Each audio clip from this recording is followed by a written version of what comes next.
Don't Hide the Scars, a weekly podcast focused on addiction and recovery. Created by the nonprofit PAIN, Parents and Addicts in Need, and founded by Flindt Andersen. Were you going to say something else? Something stupid. Yes, always. Yes. Yes, right. Improv. Yes. That's first rule of improv. Yes, and The beautiful thing is now that I'm in recovery, I have that stop button when people ask me.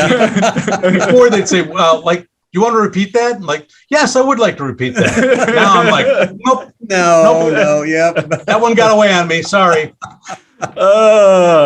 Tom Farley, author of the Chris Farley Show, recovery advocate. Welcome to Don't Hide the Scars course with Flindt Andersen, founder of Parents and Addicts in Need, and myself, Jason LaChance. Good to see you again, Tom. Absolutely. Good to be seen. Good to be here. Yeah. Really Great to have you, Tom. Yeah.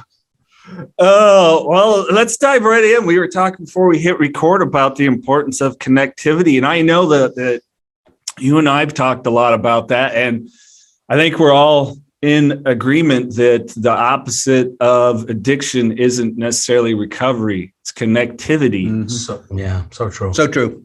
And you're getting back out there doing a lot more speaking and advocacy. What really are you finding through all this process now that we can actually co-mingle? First of all, I get to connect with people and be out there, but it's, COVID, it's like comics that are always looking for great material. Like COVID provided so much material. This is perfect. Right. And like one of the first things I say to people is like, people like all of a sudden for the first time in who knows how long people around the world suddenly felt what it's like to be isolated and disconnected. Yeah. And what I talk about all the time is and they hated it. 18 months and they're starting fights in Walmart and getting kicked off of planes. They're they couldn't handle it for 18 months. And my point to them is have been people and are people in our society, in our communities, sometimes even in our families that have felt that disconnection and isolation every day of their life. Right. Mm-hmm. You felt it for 18 months, 2 years, and you couldn't handle it. So it really gives perspective. And it gives us an opportunity to reconnect and the importance of connection as we say, particularly when we're talking about addiction is a disease of isolation. And the next step from there is that healing can't occur in isolation either. Right. Mm-hmm. Right. So, yeah, no, I agree with that wholeheartedly. I mean, I'm walking around the other day and I'm still seeing kids in masks, and nothing bothers me more than to see a 6-year-old, 7-year-old walking around with a mask on. We're finding so many issues these days that not only are these kids not connecting with somebody, by wearing that mask, they're being told not to. Yeah. And that's frightening. Yeah. Well, and we read so much of communication is nonverbal, and we put that thing over our face, let alone you throw a hat on. We got it. Why do you think the fucking ninjas wore just this, right. And now here you go. The way that I don't want to get too off into it, but the way that it was handled, we're going to see ramifications down the line. Yes. And there's no liability for it. Right. At all. And it's a little frightening to me. I worry about that with my kids as well. So I'm glad you brought that up. You bet. And then it's a wonder why, you've got some of these kids that are turning to substances to mask their issues. I mean, I hate to use that term, but that's what they're doing, Now you're just creating, again, it's just a creation of more and more issues that these kids are going to find a difficult time getting out of at some point. And hopefully they don't walk through my doors, but they could be. Right. And at best back before COVID, they may or may not have, but usually were able to at least rely on their parents or teachers for help. But now parents and teachers got thrown into the bucket too. They're just as in need of that as well. And so now all of those support structures have been kind of like, just really fractured. So we can't just rely on, well, that's the parents, role, or the teachers have to do that. No, we all do. We totally all do. Yeah. Well, now, I mean, you're doing so much advocacy work and, of course, working in the field of addiction recovery. What are you finding most when you're going out and speaking? I mean, I know you speak at schools and. Yeah. Well, what I love about how my approach to it, and why it's so really good.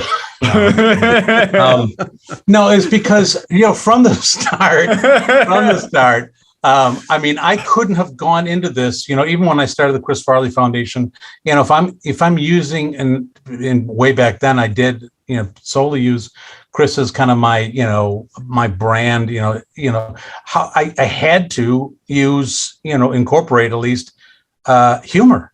And I watched all my brothers really connect with their audience through their gift of humor. So I'm like, okay, if I can just apply this to this very serious subject matter, not only, will I get people's attention and connect to my audience if I do it correctly and appropriately, but I'm also adding back into a lot of people's worlds, some joy and laughter that they probably thought was gone forever.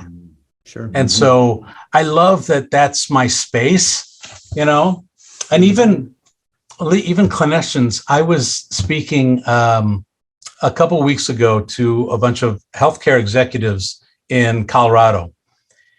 And so you had not just the clinicians, but you had the accounting people and the administrative people. And I was talking this whole thing about connection. And they had been at a whole weekend conference listening to speech after speech and PowerPoint after PowerPoint. And I got up there at the end and I was doing my motivational stuff. And then I said, let me demonstrate to you what I'm talking about here, the power of improv. And I'm like, 5 people, let's go. And all of these doctors, the clinicians, like, what? And I brought them up on stage and I put them through this improv drill that took them totally out of their comfort zone and really showed them, what it's like to connect and be accepted and trusting and all those things that we look for, but it's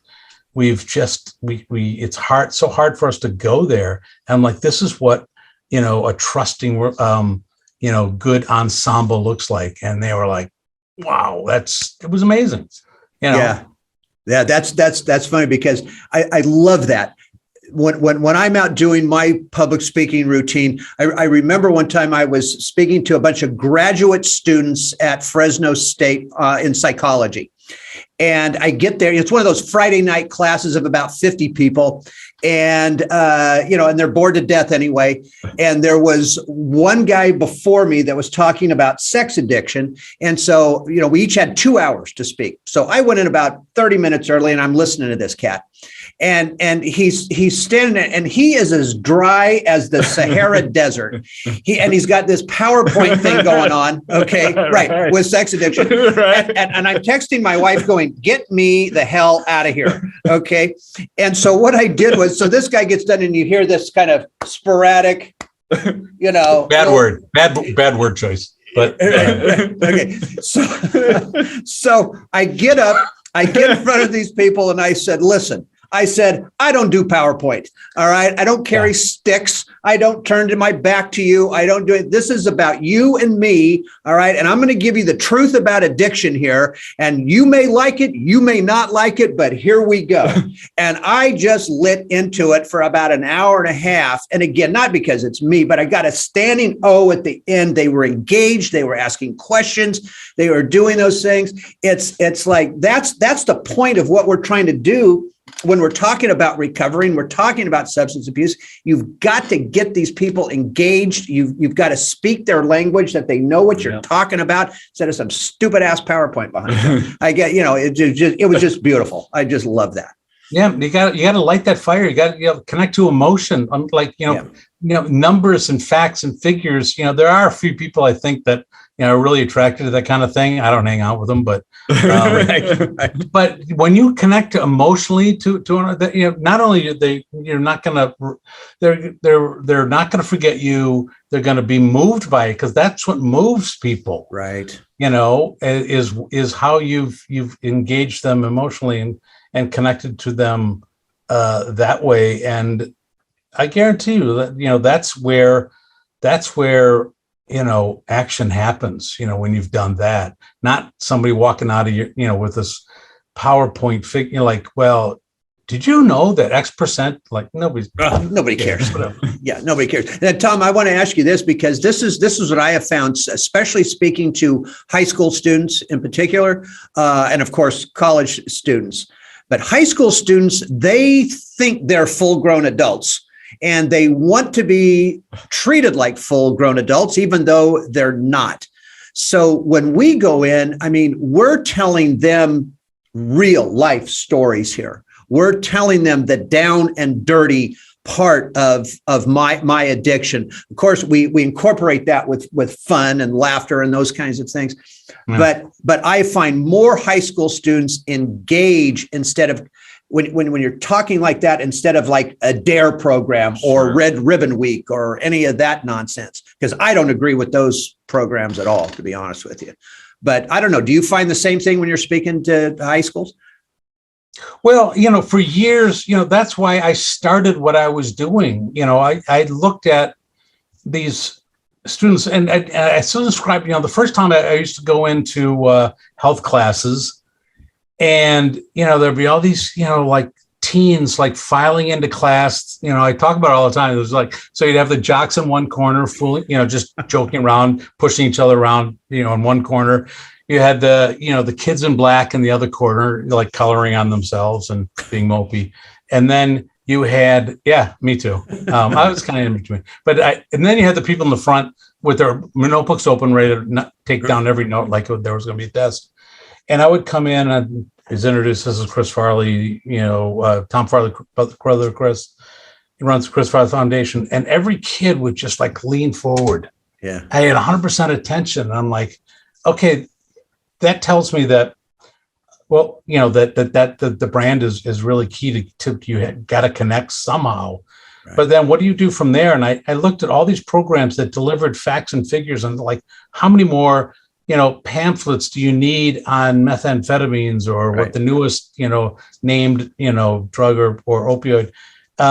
Because that's all up there. They've all got it, but we've never given them a tool to use it. And for me, that was communication. How do you help them communicate better? How do you help them, form ensembles, connect, feel trusted, feel accepted? That's to me. And then they can like, oh, you know what? I remember for this class, then it'll come out.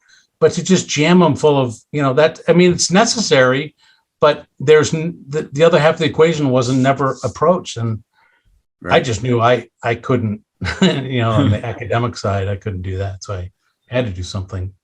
I remember this one time I don't know if I told you this story, Jason, but I was speaking at a local high school. There was about 2,500 kids in there, and they brought in all the kids with special needs. And I just have such a place in my heart for special needs kids. And this one young man came up to me, and he was talking to me beforehand. He had cerebral palsy, and I couldn't understand him. Okay, I couldn't understand him, but he could understand me, because the brain's not really affected. They can fully understand. And so, of course, I'm just kind of trying to do my best to talk to him. So I get into my story, and we're about 10, 12 minutes into this thing. And I'm telling this one piece about one of my sons and an incident that happened. And in the middle of this, all of a sudden, this young man starts wailing. I mean, crying, wailing. And of course, I have to continue. You can't break stride here. And so I continue with my story. And of course, the teachers come in and they take this young man out. And then I was doing two performance shows that day. So during the middle of it, during the break, I went to the teacher's lunchroom and I saw the teacher that escorted this young man out. And I just asked her, I said, is he okay? What happened? And this teacher looks at me and says, I'll never forget this as long as I live. She said, oh, he's fine. She said, he was crying for you. Oh, wow. And I just lost it. I mean, I'm in this teacher's lunchroom. And I was like, oh, God, I did it. Yeah. But you talk about connecting with somebody. That was probably the most poignant time I've connected with a kid. Yeah. And it was just amazing. Just amazing. New Perceptions North, the premier drug and alcohol treatment and recovery center in Central California. A full continuum of medically supervised, top-quality care with programs for detox, inpatient residential treatment with dual diagnosis, intensive outpatient treatment, sober living, support groups, and more. With 50-plus years of combined experience and sobriety, Flindt, Andersen, and Thelma Gatlin Wilson provide adult men and women with the highest caliber of professional health care, treating each client with compassion and respect, and a safe, comfortable environment. To begin the process of recovery, to proudly create and sustain a life without addiction, call 559-978-1507 or visit newperceptionsnorth.com. I got into this thing, not prepared for those moments. I thought I was talking about, at that point, prevention. And again, I was talking about somebody else's addiction. So I was kind of, separated from a lot of stuff. But I remember I was in a small little town in Wisconsin, or a small little rural town. And I was speaking to the whole class, probably the whole school, like 150 kids. And I was telling them about improv, and improv is done by, teaching these games. And I said, one game is first of all, we love we're storytellers, or that's part of our DNA. Right. So we love telling stories, and stories that have conflict are great because they add drama, they're exciting, but you have to at the end resolve that. So we're going to tell a story one word at a time. And I said, give me a volunteer, and this kid's hand shoots up. And I'm thinking like, oh, the enthusiastic kid. Yeah, I had to share a bedroom with a kid like that. But I wasn't very afraid of come on down. But I saw every teacher in the auditorium just kind of go, oh, and I'm like, I got this. Come on, this is no big deal. And so we get up there and we go, all right, the conflict is we got an F on a report card. And we got to tell our parents. So we're doing it one word at a time. And I started off with a microphone. I go, Mom, and he goes, Dad. And we go, I have something to tell you. And we're just kind of building the story. And during the time, halfway through, he would say a word that had kind of a natural kind of next word. And I wouldn't say it. I would say something else. And because it's improv, he had to accept whatever I said. So he would go, and we would muddle through. And then I would say something. I was trying to get to the end. So I was kind of leading him. So I would say a word and he would not say the word I wanted him to say. And I'm like, okay, you're good. Yeah, that's good. And we ended up resolving this problem that the F stood for fantastic instead of failure. And everyone claps. And I go to the cafeteria afterwards with all the teachers, and we have our, a fabulous grilled cheese sandwich. And and I said, what was the problem with that? Kid was great. And the teachers go, you don't understand. That's one of the most autistic kids we have in the school. Wow. And what you just did, his peers will never look at him the same again because they saw him up there doing this, which was something he would never do before. And the kid, he may never feel that same level of self-esteem that he had in front of his class that you gave him, but he certainly will never forget it. Right. Yeah. Right. And now you're leaving the school and we're changed. And I'm like, wait, what did I do? I'm like, I was not prepared for that. I'm like, it is, that's the power of connection and the improv that I was doing, trying to teach kids to communicate better. Yeah, it was. That's crazy amazing. stuff. I love that. I love that. Tom gonna make me cry. Yeah, I'll give you another one. You just I want haven't to made see you me cry cry. yet. So I did the same thing. It was a high school after school program in Lake Forest, Illinois. And I was doing the same sort. And I did the exact same drills. Like, give me one volunteer. And this girl in the front row who was some sort of developmentally, challenged, she raised her hand. And I go, come on up. And we did the same thing, but she struggled. She actually was struggling with it, but we got through and we resolved it. But halfway through, when she was really struggling up there, and I was totally whatever she said, I was accepting it. It was good. I was trusting. I was accepting. But halfway through, her aide starts coming from the back of the room, starts walking up to help her out, as she's done every probably second of her life.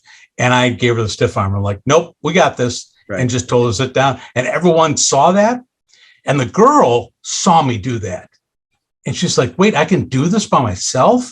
Yeah. And she finished it. It was probably the first time in her life where somebody gave her just everything she needed. You don't need, we got this. You don't need help, your aid. And all her peers saw this. And again, it's just like, I don't know what happened after I left, magical. But I'm sure it was different. Yeah, absolutely it was. All right. I need a second here. Well, let's talk about, and as you present there, the challenge to cope on your own and that I got this.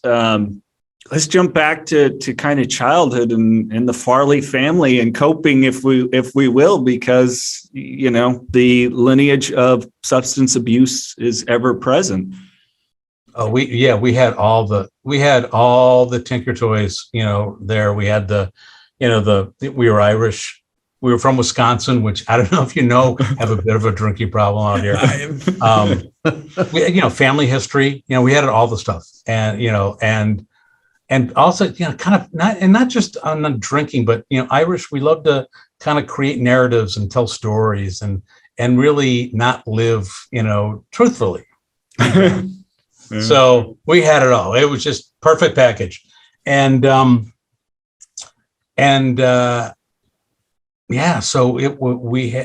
but it was more than, I talk about this. This was interesting. When I first started my job here at Rosecrans, I was asked to speak at an alumni retreat, and it was virtual.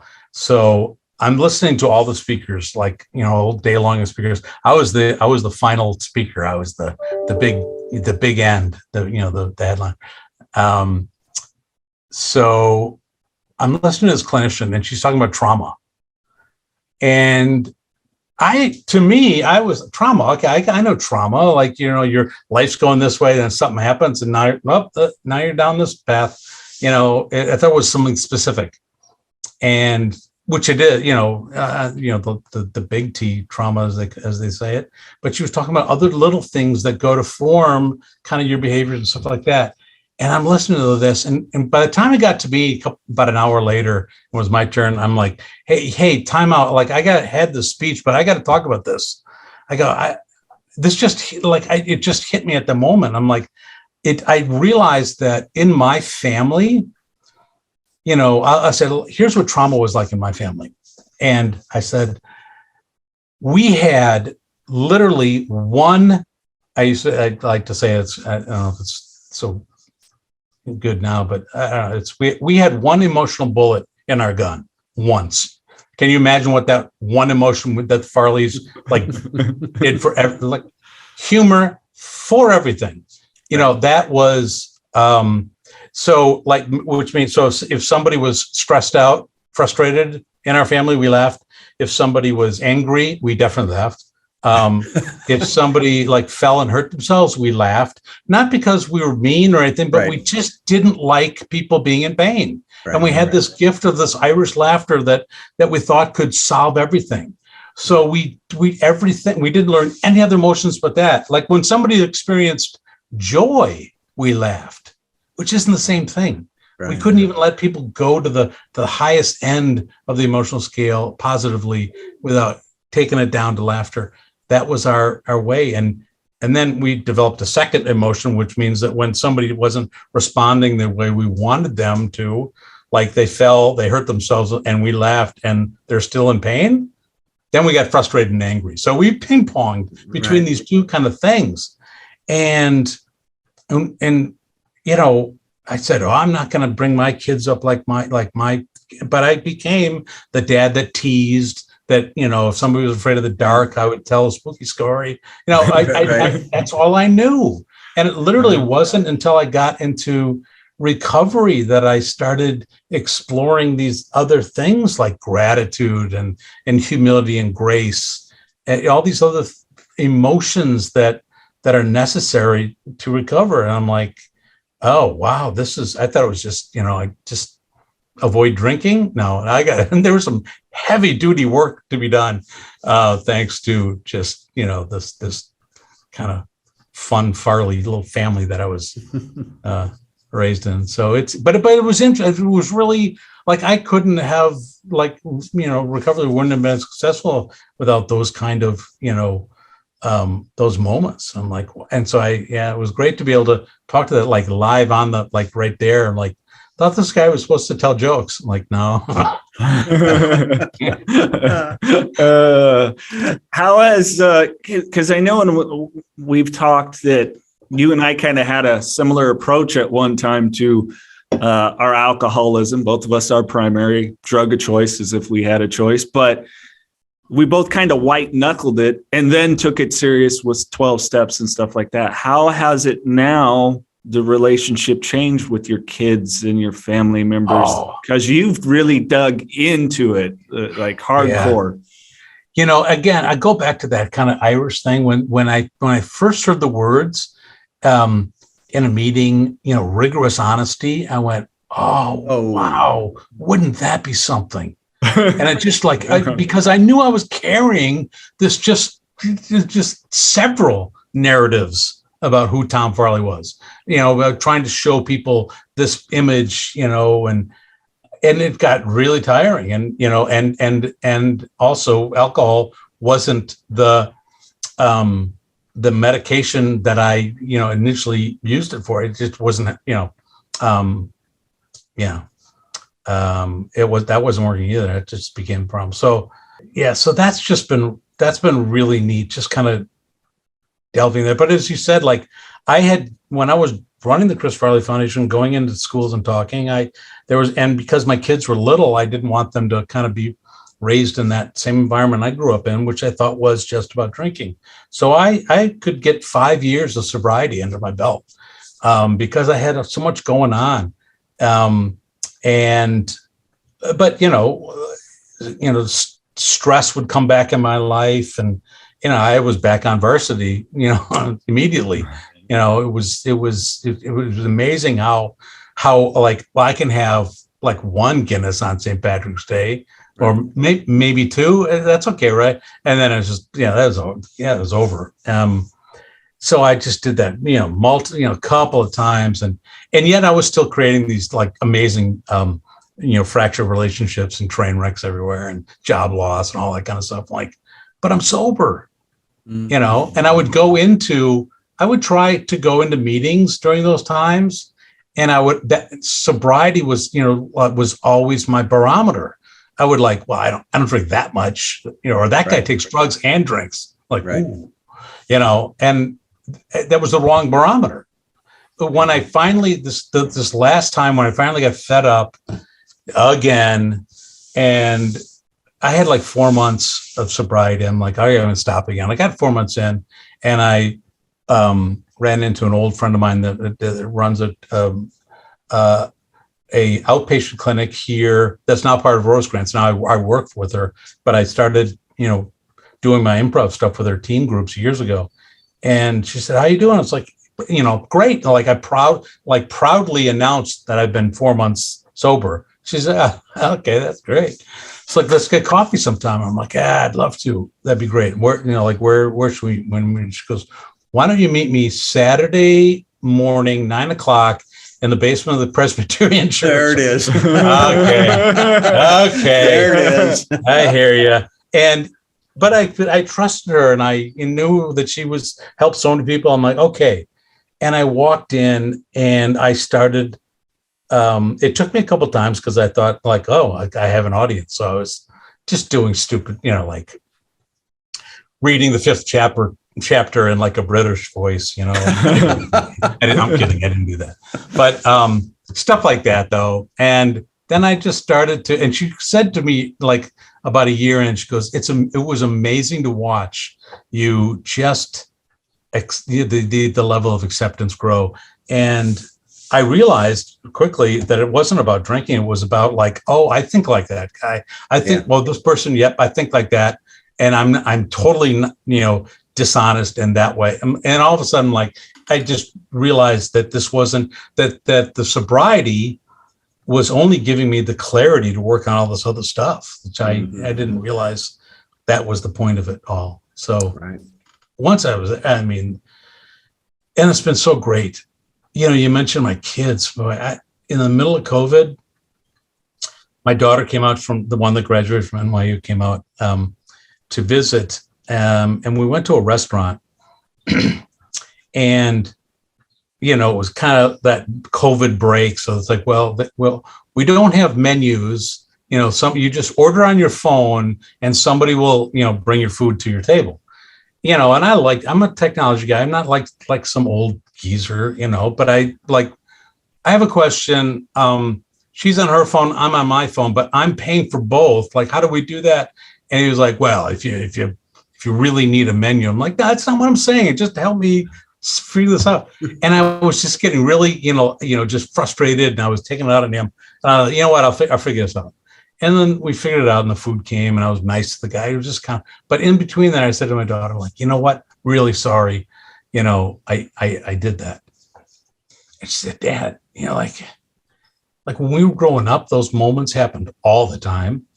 And we just knew just not to be around you the rest of the day because it would go on the rest of the day. And to just see you within 5 minutes, just turn it off and apologize for it.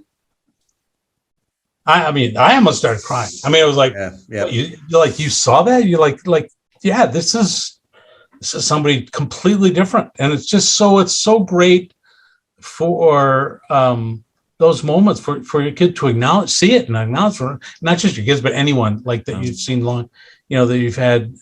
And this was a relationship that I had, fractured for all of my, addiction and alcoholism. And so to see it start to repair and I didn't require her to do anything. Right. It's all me. Yeah. Isn't that amazing? I did the same thing with my kids for 23 years, and that is something that I have a great relationship with my sons today. But, Tom, there are times when I look back on those moments and, what I put them through. And I remember I was about 4 years into my recovery. And it was a Saturday morning. My sons weren't living with us there because now my sons are what are they? Gosh, they're 42 and 36, something like that. But so this was 4 years into it, Saturday morning. I'm kind of in a bad mood for whatever reason. And my older son, of course, still wants mom to do his laundry. So he comes over from his house to my house. And he walks to the back door. He dumps his laundry on the floor, and I'm standing right there. And I go, will you pick up the fucking laundry? Okay, so mom doesn't have to bend down and pick it up. And he looks up at me, Tom, and he goes, "Did you use something today?" And I just went. My shoulders slumped. I just went from here to here in less than a second. And I looked at him and I go, "Is that what you really think?" And he goes, "No." He said, "But your attitude sure acted like it." And I just went, "Man, I'm sorry." I said, and I changed my voice and I said, "But can you still pick up your clothes so mom doesn't have to bend down and pick them up?" And he goes, "That's what I was kind of waiting to hear." my point here is those memories, our voices, our actions, the look on our face, all of those things will stay with them for the remainder of their lives. Right.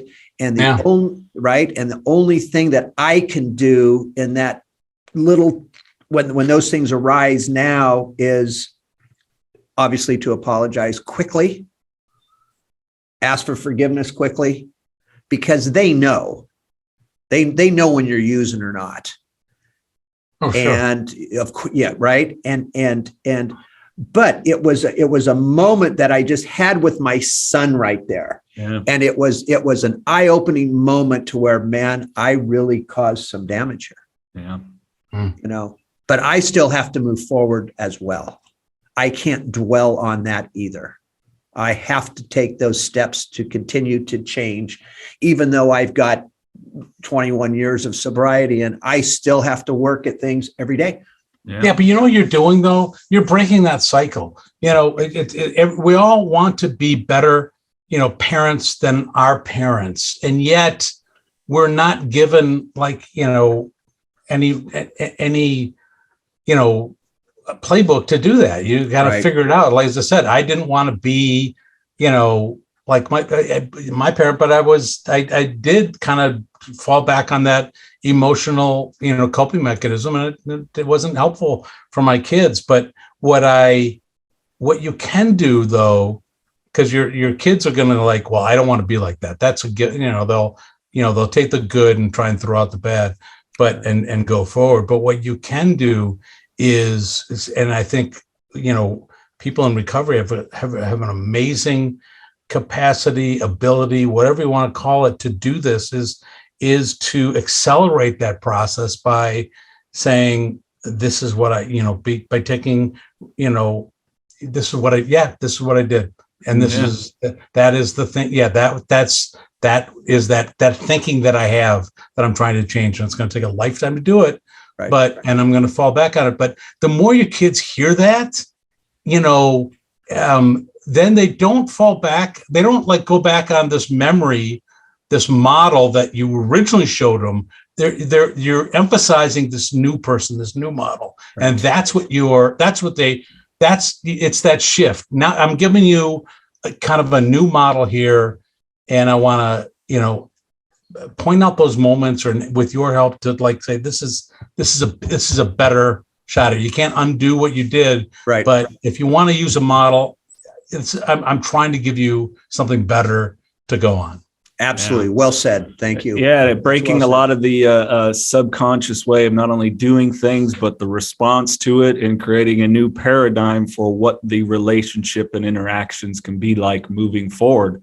And for me, I know it's a part of that rigorous inventory, which, talking with new people to the program, it's like, I've done my inventory, I'm good. It's like, oh, no, you're going to be doing that the rest of your life. It's this isn't a one time. I've done all 12 steps. Woohoo. Can I get a chip now? It's like, oh, some bitch, you're going to have to do this all the time, the rest of your life. I'd like the rest of the world to actually read the big book. Yeah. And work the 12-step program. I think that is such a great foundation for everybody, just not those in recovery.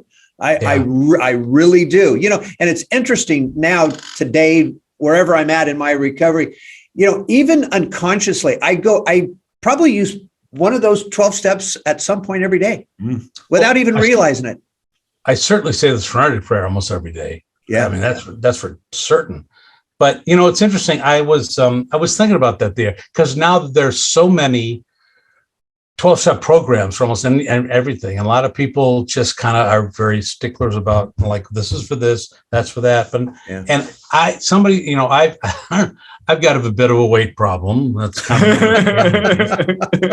of so. And believe me, and I was told if I stopped drinking that the weight loss. That's the pounds will fall off, right? That was a myth. They lied to me.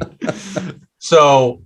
And then they said, well, you should, join OA. And I'm not knocking some of these other things, but I'm, I'm only like, just shy of 4 years in recovery now. I'm still a baby, in terms of all this. And they said, like, do this. I'm like, you know what? The problem with that of going to like another 12-step program to work on this other thing of mine is that I will like do the same thing I'm doing in this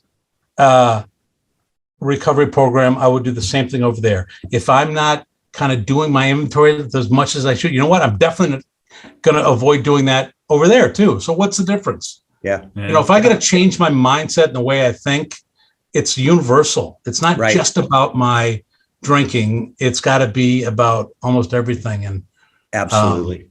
So that's that's just for me. Maybe again, some people, compartmentalize. I just know that if I'm gonna cut corners, here, which I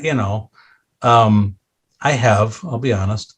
I will. I'll do the same over there. Like amends. Like I'll do like kind of like gray area amends, and like say I did that. No, I said I was sorry. It's like no, you didn't. Right? You painted the corners, but yeah, it's. I'll do the same thing over there. Well, it's changing. At least with me, it's changing behavior. That's what it comes down to. And again, none of us are perfect. We're never going to be. It's going to take a lifetime to change. But there are parts of me that even people will say, don't change that. Look, I'm known as a hard ass in the recovery community around here. I'm never going to change that. I'm sorry. If you think I'm going to come in and soft speak somebody and soft soap it, no, you are desperately wrong. And so I'm going to come at it. I'm still going to be me. I'm still going to have my personality. It will be toned down to some degree. Jason knows this. But yeah, look, we are who we are. That's it. And a lot of this, don't change your weight. I'm not going to change my attitude. I'm not going to do those things. You know what? If people don't like it, what do I give a shit? I don't. You're right. And it's just such a process, that, I started out like thinking, like first couple of months going, really the rest of my life? Yeah. And now it's like, I'm like, God, I hope so. As people have said, one of the greatest things I heard somebody saying to me, and it was like, I know I have another relapse in me, but I can't guarantee I've got another recovery. Correct. Like, wow. Yeah, I need to hear that enough. Yeah. Yep. And to the point where like, even like I remember like the first year, there's always that old guy, and in one of my main meetings, there's the don't drink, go to meetings guy, Yeah. Do you have something to share? Yeah. Don't drink, go to meetings. Okay. Got it. And I would like, all right, and then I thought like, a couple years, into, I'm like, someday, 5 years, 10 years, could be next week, I'm going to be at that point where because of my thinking, I may something might happen and I might have too much stress and I'll be in a meeting and some guy will say just that simple thing right when I need to hear it. Yes. And I'm like, okay, that's why you just keep coming back and keep going. Because even the just simplest of things that you think are just like, so yeah, I got it. You never know. And I said to him once, he goes, yeah, you might, chide me because I say that in every meeting. It's like, yeah, you know what? But I've noticed that, like, depending on where I am at that given point, I hear you say it, but I hear it differently sometimes. Mm-hmm. It means something different. And he goes, really? I'm like, yeah. So keep saying it. I need you to keep saying that. Exactly. Just those little things. One of the things I wanted to mention too is I love the fact that you're working in recovery. I've been working in it for quite some time, but I heard something one time that a person said, working in recovery is not your recovery. Oh yeah. Right. Yep. There's so many people out there that work in recovery and they use that as their recovery program. And that doesn't fly. I've seen more people relapse that work in recovery than not. Yeah. And I see that all the time. And so when I walk away from here, I still follow my own recovery path. Well, absolutely. And there's a bit of, it's, the advocacy stuff that I do. Sometimes it's within the industry, a lot of great clinicians and therapists are good, but they're not in recovery. And, and they have a lot of great experience and deep knowledge in their field. But sometimes, you got to remind them, like, do you know your customer? I mean, yeah. What were we doing? We were talking about, it was right when COVID was kind of lifting and masks were coming off, and they were talking about COVID protocols in the clinic. And they're like, well, here's what we want, our clients, we want them to, take the temperature. They had all these like protocols for how we're going to bring clients back into the clinic. And I just kind of raised my hand. I'm like, I don't know what the demographics is of our, I was fairly new. So I said, I don't know who our clients look like, but you do realize that there are some people in our community that their entire lives, they've been told the rules and how to do things, and like, here's how you will work with us. And here's how you will, comport yourself in our, Midwestern society and all this stuff. And we're going to come at them with that. I know it's serious and it's a pandemic and everything, but understand that, it could be a barrier to some people there, so you need to kind of find a different way to communicate that, and it's just that kind of thinking that, like, I understand how I would have, if I were coming in, first time, like, to an IOP and was given this rules, I would have shut, I would have said, okay, thanks. You don't really care about, like, you care about your rules and protocols. Yeah. Tom, I had an interesting, last night I was watching a documentary on Galaxy Quest. I don't know why I love that movie, but the documentary, in the documentary, Justin Long, his character, he said he partly based a lot of the nuances on Chris. And I was like, wow, totally. This is weird, because talking to Tom tomorrow, I just happened to watch this thing. How do you kind of look at the family, because I know, talking to you, the sense of humor, it's family based. I mean, so much of the stuff that people know that Chris did was your dad. How do you look now, like, wow, I wonder what my dad's response would be to me using the Farley humor, but in recovery? It's interesting. I don't know how, he would have responded to a lot of things, sure. But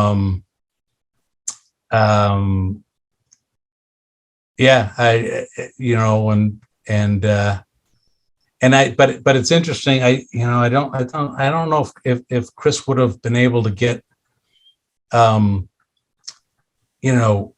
really successful and very far in his recovery, because there was just that piece, that dad piece, Yeah. He would have had to really do some hard lifting, and but the thing is, somebody asked me what I if I hope for or what or regret. I don't know how it was posed, but I said at a meeting that I was sharing my story. I said, boy, I would have really loved to have been in recovery with Chris, because we would have been able to talk honestly and openly about some of the same traumas, that were affecting both of us. And, we would have been able to really kind of help each other out, because it's so unique, that you have two people that kind of, grew up with some of the same stuff and with the same history, family histories, did the same things. And, that would have been very interesting. I think we could have really, it would have been amazing. I just know that. Well, you guys shared a bedroom growing up. Yeah, that was horrible, but that was that. Oh my God. every night, just so many questions, like would not let me go to bed. And then 20 years later, doing that same bit with Paul McCartney, and I'm like, oh, he's getting paid for this? You're not paying for this, are you? Because that's him. Boy, well, Tom, I mean, gosh, I don't know how many stories we could ask you for if we got enough time, but I know there's many. I do have to ask, because you brought up Paul McCartney. We're both fans here. I know you had an interaction with Paul McCartney. If you could at least share that story, please. Oh, yeah, it was, so anyway, this was, Chris was just killing, he was just doing so well in his recovery, and I was not. I was just, that's Chris's problem, and I was kind of going off. So it was a lot of my college friends were coming into New York. We lived in New York, and it was a bachelor party weekend. So we all met for lunch. Had a bunch of pints at some Irish pub in New York, and everyone else was going back to, if they were from out of town, whatever, their hotel room, their apartment, to get second wind for the big night. Night. But I took two of my buddies, and I'm like, let's go up and see Chris. It was a Saturday afternoon. So we go up to 30 Rock, and Chris is like, oh yeah, good to see you. He's being really gracious. He didn't have to really practice. So he's taking us, my friends, to tour around, because they had the first time I'd been up there. And we walked by this door, and behind the door we hear this, "Hey Jude," and we're like, we're not moving till that door opens. We just plant. Chris was, all right, you want to meet the guy? I'm like, yeah. And so he walks out, and Chris introduces me, and he goes, this is my brother Tom. And I'm, he looks at me, goes, oh, the serious brother, I got me one of them too. I'm like, oh, we're on. Okay, you want to do this? And because I got some courage, I had a whole lunchtime full of, and I'm like, hey, Paul, just so you know, this is Saturday Night Live, man. This could really make your career. This could be it. And Chris, just the look on his face is like, oh my God, this is the Beatle. And my other buddy, a couple of cocky Georgetown guys goes, yeah, but just, there's a big audience, maybe a little Grecian formula or whatever, hide the gray. And Chris goes, all right, that's it. And he just literally with hand to the air, pulled me out of the place. It was like, get out of here. And he's like, I can't believe you're giving shit to a Beatle. And I'm like, is that bad? And yeah, it is. That's really nice. Never sound like so. Of course, I was being funny. I'm like, yeah, okay, we're professionals around here. And be funny. That's great. That's great. Well, thanks for sharing that one, Tom. If there's anything you could share with people that I hope folks took away about any family lineage, as I've shared with you, I have it, Flindt, your background too, that just in general, when it comes to recovery, changing your life, what might you lend to folks? My thing for me, as I said, I just clung to that rigorous honesty. I just, I love being able to present, this real person for the first time in my life. I was always trying to, kind of be who I thought people wanted to see. Even my kids, my ex-wife and my family, in my work, I was trying to present this totally inauthentic person, and it was tiring. I was failing. I drank because I knew this was not there was something off, something that I was doing that was uncomfortable.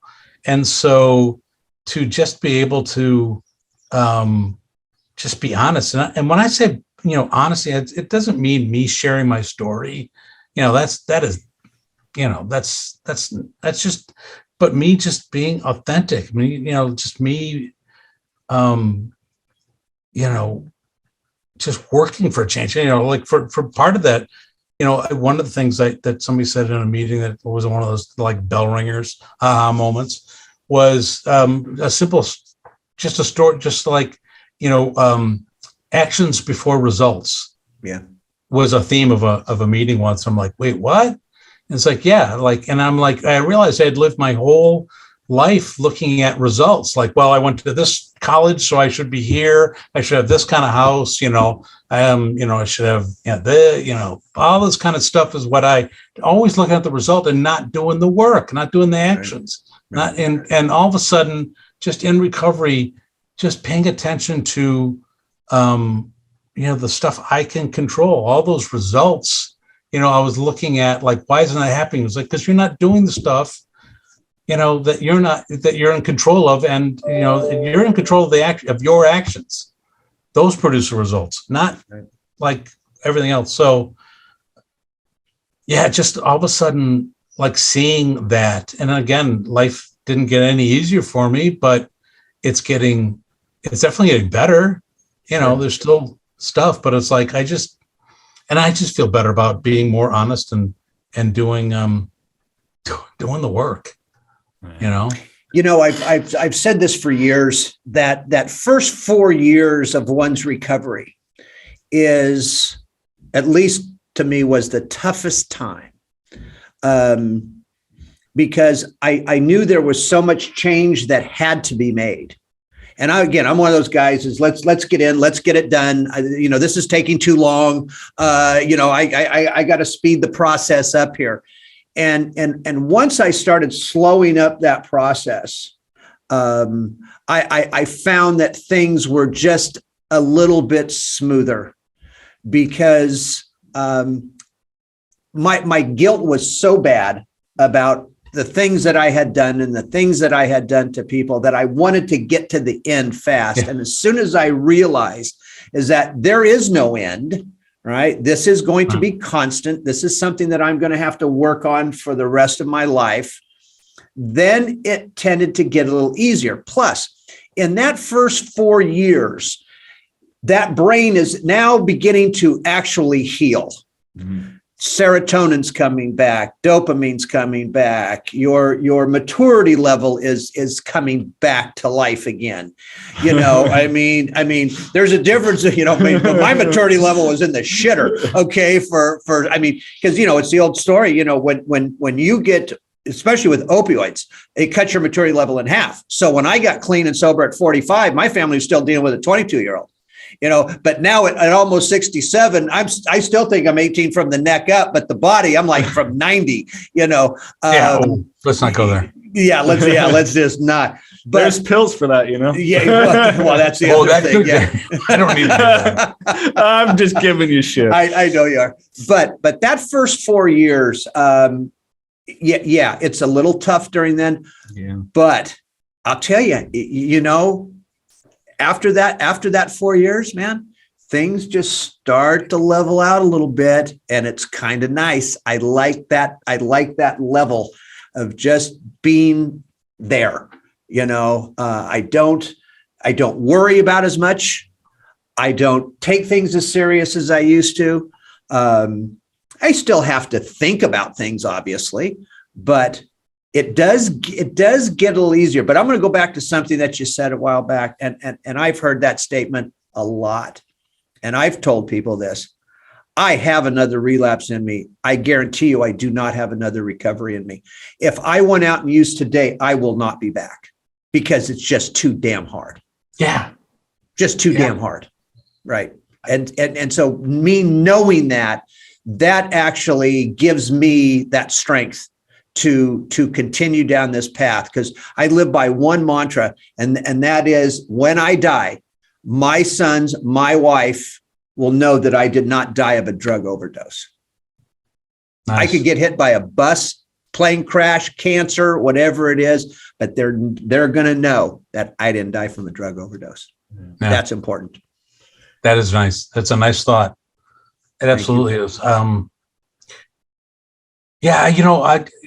gotta say, like, early in my recovery, I kind of, the pandemic was actually kind of nice. It kind of like, it allowed me to kind of clear the decks of, like friends and people that I didn't really need to be. I didn't, no one was going into bars. And so like, okay, well, I'm not doing that. But it also gave me, because I was going to meetings and even like I was going to virtual meetings all over the place, and it gave me the like this is what the opposite of isolation. Even though everyone's in isolation, I get to connect and be with people, even though it's just in confined to my drinking and addiction. It doesn't matter. It's a connection. I felt what that felt like. And now I get to take it after COVID. Now I get to take it. I'm like, now I'm going out into the real world and I know what that feels like. And when I don't feel that, I'm being, honest, or people around me aren't being honest or trusting or accepting, I know I back away. It's what I use now to, I know where, that connection feels the best. And it's not that I want to stay there. It's just like, that's where I'm reminded of what this feels like. And then I can go back out. And if I ever feel, anything again, I can go back. There's a meeting and I can connect any place, anytime I want. Right. There's another important piece for me in all of this, because again, when we're talking about connecting with people, that's so incredibly important. And most of us, again, are kind of built the same. We've got to go. We want to do this. We want to go to 18 meetings a day, blah, blah, blah, on and on and on. But I also preach the fact that we need to learn to sit with ourselves at certain times. And one of the things I try to tell people is in recovery is try going home and not just turning off your phone or putting it on silent, but power it off. Go into your bedroom. Don't read. Don't turn on the television. Don't turn on music. Close the blinds during the day, by the way, not at night, because you're going to knock off. All right. During the day, and spend an hour with yourself and practice that. Because that, again, I'm not some hippie, let's meditate bullshit. Okay, no, this is sitting with one's self and just thinking about yourself. That's not being, what's the word I'm trying to think of here? That's not being arrogant. It's not being any of those things. It's being present. It's being present. And if you can do that and constantly do that, you don't have to do it every day, but do it now and then, man, it's kind of rejuvenating. Plus then with me, it gets me fired up to even go out and do more. Sure. Totally. Tom, if people want to get in contact with you, find out more about what you got going on, what are some ways they can go about doing that? Well, I see, Instagram, it's so funny. Like before when like social media came up, boy, I was like, curating this amazing look at Tom Farley kind of stuff, and I was on all the time posting stuff, and now I just laugh at people that do that. I'm like, but Instagram is Tom Farley 2 on Instagram. Again, I don't do much Twitter, but it's at Mad Farley, MADFARLEY. Stands for Madison, but it could also stand for crazy. I don't know. It changes daily. And I guess that's it. That's all. My kids won't let me go on anything else, Snapchat or things like that. I aged out. I know it. I'm there, Tom. I am there. That's probably a good thing. Yeah, you just sit in that loop of bullshit. Like, really? My thing is going, wow, people really do this, and I guess they make a living at it. Shit. Okay. Here I was developing life skills and different abilities. Son of a. Okay. Whatever. Well, Tom, I appreciate you. Thank you so much. Always good to get out and talk. And you guys, a great platform, good message. I don't get to the West Coast much, but would my love son's to have now you. an actor out in LA, so I'll probably have to do that at some point. I'll tell you what, you come out to LA. My son's an actor in LA too. You come out there. I'll drive up from Fresno. We'll go have lunch and we'll shoot the breeze a little bit. How's that sound? That sounds perfect. Yeah. You got it. Fun. What a pleasure having you, Tom. What a pleasure. Good to see you guys. Good, Jason. Good. Also good to see you. Always fun. Yes, sir.